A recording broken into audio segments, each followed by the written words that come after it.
second part.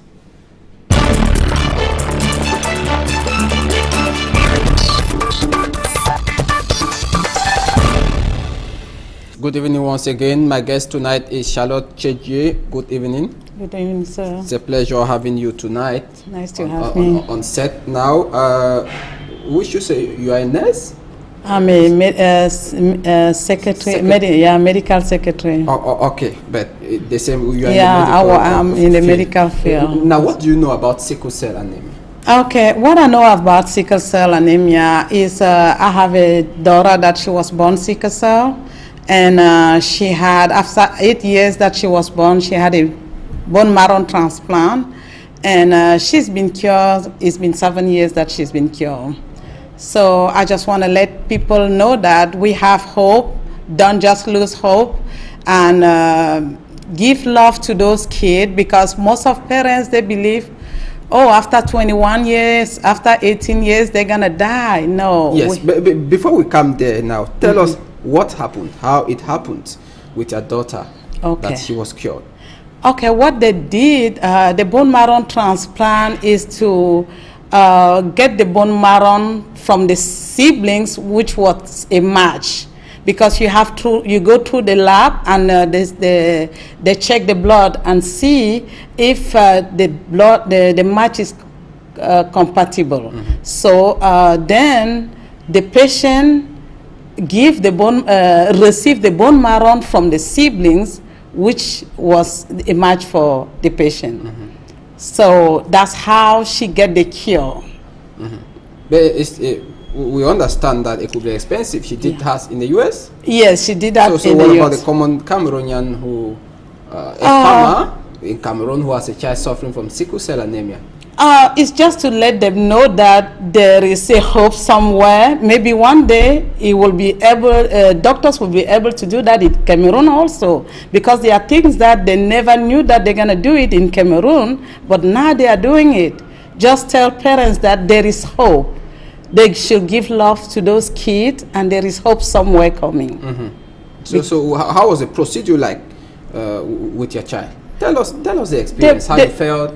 How the family felt? Yeah, the procedure was when she was born, she had crisis, which is the pain, the joint pain, and all the time she was admitted. And parents that when they have kids with sickle cell, they know what I'm talking about, because it's a disease that really is really bad for the kid.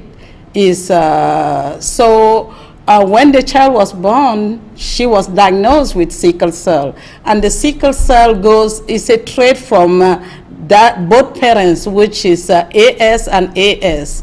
So you have a possibility to have a kid with sickle cell, SS or AA or AS. So out of 5 kids, you may have 2 kids with sickle cell.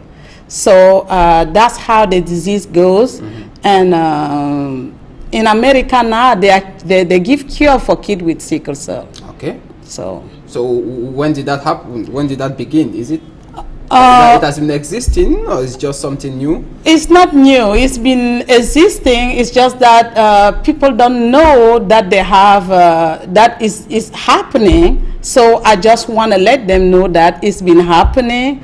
And when my daughter was 8, she had the chance to get the bone marrow transplant that year. It's been 7 years that she's been cured. How much did it cost you? I cannot tell you the price, because I myself, I don't know. The patient, she's an American, and she had the insurance given by the US. So I don't really know how much it can cost. Okay. Yeah. So now, when you discovered that sickle cell anemia could be cured, you thought of Cameroon. Yep. What about that? Okay, I thought about Cameroon, and I created a foundation that I work in one of the biggest hospital that they give me medical supplies, and I gave to kids with sickle cell. So last year in 2 years ago, I gave toys to kids with sickle cell at Centre Dépannicitaire de la Cantine. So I'm working through to help those in need, because I have the foundation, and what I do, I try to help those who didn't have the chance, like my daughter. So to share that pain that most of parents are going through. Will this help not be very useful? Will it not be concrete if you bring doctors who can treat sickle cell anemia to Cameroon? It's just the beginning, so I cannot just say I'm gonna do it, but there is hope. I just started, and I think in the future it may happen. So I just started, and I'm talking with doctors over there to see how they can help those kids here in Cameroon. Now, an advice to maybe young couples who are out there, how should they go about it to avoid situations like this? Okay, what I can tell new couples, make sure that you tested before you get married, and the test is the electrophorex, the hemoglobin. You make sure that you are not RS and your husband is not RS. So both couples should make sure that before they get married or before they have kids, they make sure that they don't have, because it's a genetic disease. So we can avoid it by testing ourselves, making sure that we are not carriers. And when we are carriers, we have a lot of chance to give those kids with sickle cell. Now, have you had statistics concerning Cameroon, the number of sickle cell patients? Have you been able to gather some of the statistics? Not yet. Situation? Not yet. In 2015, when I came, sometime when I come in, time is not, I don't have that much time, but I'm working towards that possibility. Now, how does it feel like living with somebody with sickle cell? Living with a patient with sickle cell, it's really hard. They need to drink a lot of water. They need to take their medication, because sometimes they are in severe pain, and which led them to a lot of crisis, pain that is really hard to endure. But most of the time, you just need to give them, make sure that they eat good. They drink a lot of water, which it helps them flush their system. So that's what I would advise parents to do with their kids. Okay, so as you are living today, you are living with hope that in the years or months ahead, there will be something great for Cameroonian patients who live with sickle cell. Is that what you are assuring them? Yeah, there is always hope when you believe that anything is possible with God. So I believe that I'm working towards a lot of situation, how I can help, bring those doctors, or make a campaign. If there is any way those doctors can come and give help to those kids, and there is hope. All right. Okay, Charlotte Cheji, it was a pleasure having you tonight. Yeah, thank you for having me. It was equally a pleasure being with you in tonight's edition of the 6 p.m. primetime newscast on Equinox Television. Thanks for watching. Good night.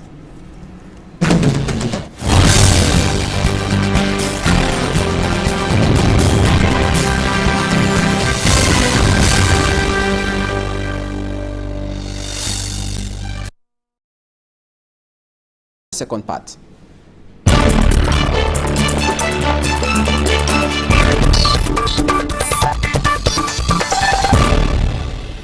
Good evening once again. My guest tonight is Charlotte Cheji. Good evening. Good evening, sir. It's a pleasure having you tonight. Nice to have me. On set now. We should say you are a nurse? I'm a secretary, medical secretary. Okay, but the same, you are I'm in the medical field. Now, what do you know about sickle cell anemia? Okay, what I know about sickle cell anemia is I have a daughter that she was born sickle cell, and she had, after 8 years that she was born, she had a bone marrow transplant, and she's been cured. It's been 7 years that she's been cured. So I just want to let people know that we have hope. Don't just lose hope, and give love to those kids, because most of parents, they believe, oh, after 21 years, after 18 years, they're going to die. No. Yes, but before we come there now, tell us what happened, how it happened with your daughter, that she was cured. Okay, what they did, the bone marrow transplant is to get the bone marrow from the siblings, which was a match. Because you go through the lab and they check the blood and see if the match is compatible. Mm-hmm. So then the patient receive the bone marrow from the siblings, which was a match for the patient. Mm-hmm. So that's how she get the cure. Mm-hmm. But we understand that it could be expensive. She did hers in the U.S.? Yes, she did that in the U.S. So what about the common Cameroonian who, a farmer in Cameroon who has a child suffering from sickle cell anemia? It's just to let them know that there is a hope somewhere. Maybe one day doctors will be able to do that in Cameroon also. Because there are things that they never knew that they're going to do it in Cameroon, but now they are doing it. Just tell parents that there is hope. They should give love to those kids, and there is hope somewhere coming. Mm-hmm. So how was the procedure like with your child? Tell us the experience, how you felt, how the family felt. Yeah, the procedure was when she was born, she had crisis, which is the pain, the joint pain, and all the time she was admitted. And parents that when they have kids with sickle cell, they know what I'm talking about, because it's a disease that really is really bad for the kid. When the child was born, she was diagnosed with sickle cell, and the sickle cell is a trait from that both parents, which is AS and AS. Mm-hmm. So you have a possibility to have a kid with sickle cell, SS or AA or AS. So out of 5 kids, you may have 2 kids with sickle cell. So that's how the disease goes. Mm-hmm. And in America now, they give cure for kids with sickle cell. Okay. So when did that happen? When did that begin? Is it it has been existing, or is it just something new? It's not new. It's been existing. It's just that people don't know that they have that is happening. So I just want to let them know that it's been happening. And when my daughter was 8, she had the chance to get the bone marrow transplant that year. It's been 7 years that she's been cured. How much did it cost you? I cannot tell you the price, because I myself, I don't know. The patient, she's an American, and she had the insurance given by the U.S. Mm-hmm. So I don't really know how much it can cost. Okay. Yeah. So now, when you discovered that sickle cell anemia could be cured, you thought of Cameroon. Yep. What about that? Okay, I thought about Cameroon, and I created a foundation that I work in one of the biggest hospital that they give me medical supplies, and I gave to kids with sickle cell. So last year in 2 years ago, I gave toys to kids with sickle cell at Centre Départemental de la Cantine. Mm-hmm. So I'm working through to help those in need, because I have the foundation, and what I do, I try to help those who didn't have the chance, like my daughter. Mm-hmm. So to share that pain that most of parents are going through. Will this help not be very useful? Will it not be concrete if you bring doctors who can treat sickle cell anemia to Cameroon? It's just the beginning, so I cannot just say I'm gonna do it, but there is hope. I just started, and I think in the future it may happen. So I just started, and I'm talking with doctors over there to see how they can help those kids here in Cameroon. Mm-hmm. Now, an advice to maybe young couples who are out there, how should they go about it to avoid situations like this? Okay, what I can tell new couples, make sure that you tested before you get married, and the test is the electrophorex, the hemoglobin. You make sure that you are not RS and your husband is not RS. So both couples should make sure that before they get married or before they have kids, they make sure that they don't have, because it's a genetic disease. So we can avoid it by testing ourselves, making sure that we are not carriers. And when we are carriers, we have a lot of chance to give those kids with sickle cell. Now, have you had statistics concerning Cameroon, the number of sickle cell patients? Have you been able to gather some of the statistics? Not yet. Not yet. In 2015, when I came, you know, sometime when I come in, time is not, I don't have that much time, but I'm working towards that possibility. Now, how does it feel like living with somebody with sickle cell? Living with a patient with sickle cell, it's really hard. They need to drink a lot of water. They need to take their medication, because sometimes they are in severe pain, and which led them to a lot of crisis pain that is really hard to endure. But most of the time, you just need to give them, make sure that they eat good, they drink a lot of water, which it helps them flush their system. So that's what I would advise parents to do with their kids.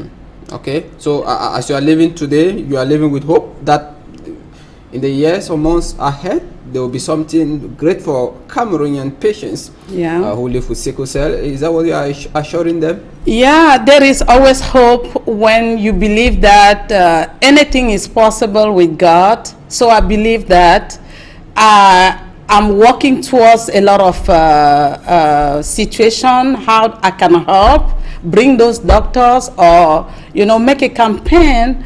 If there is any way those doctors can come and give help to those kids. And there is hope.